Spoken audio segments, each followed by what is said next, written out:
So what we're going to do today is we're going to look at the words of Jesus. What does Jesus say? Last week we looked at the Romans road. But now we're going to look into the words of Jesus Christ himself, because you know what? Jesus said a lot of stuff about salvation. Jesus explained how to get saved in the Gospels. And so we're going to look at those tonight. So now I want to look at this verse that we already looked at today. So this is the one where the people say, oh, Lord, Lord, we did all these things. And Jesus says, depart from me, I never knew you. So what I want to look at now is the very first part of this. In verse 21, where Jesus says, not everyone who says to me, Lord, Lord, will enter the kingdom of heaven.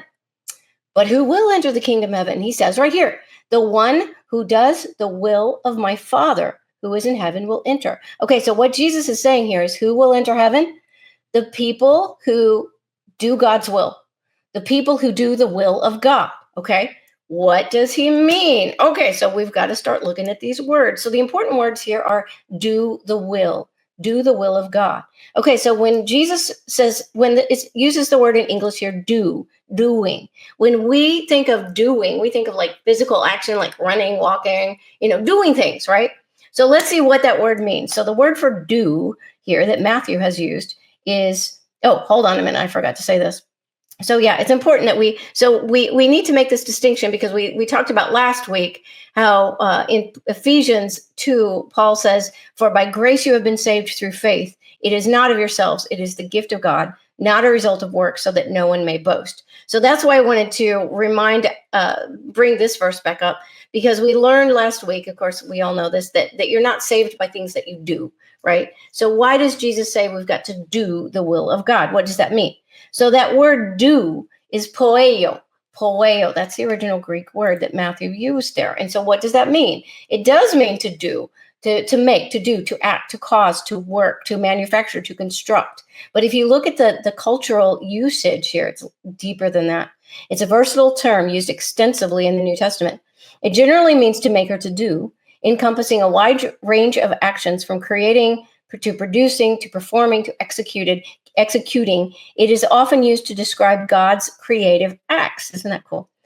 Human actions and the fulfillment of commands or duties. The term can imply both physical or moral actions, emphasizing the importance of deeds in the Christian life. Okay, so it's deeper. Yeah, it means do, to make, do, but it also is talking about moral actions. It is talking about the fulfillment of commands or duties. And so I think that is the way that Jesus meant it when he said poeo in this verse. Okay, and then the other thing that we need to look at is the will of God. Okay, because Jesus says, who goes to heaven? Who goes to the kingdom of heaven? The one who does the will of my Father. The one who poeo, the will of God. So what does that will mean, that word will? So that is thelema. And it simply means, it means very similar to what we would think of for will. The will, desire, purpose, wishes, desires, whatever God desires for us to do. So it primarily refers to the will or desire of God, encompassing his sovereign plans and purposes.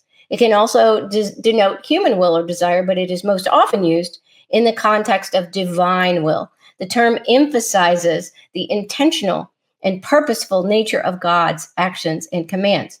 So look at this. Look at this again. This is what Jesus says. Who is going to enter the kingdom of heaven?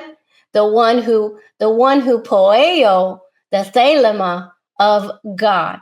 So the one who does the will of God. Okay?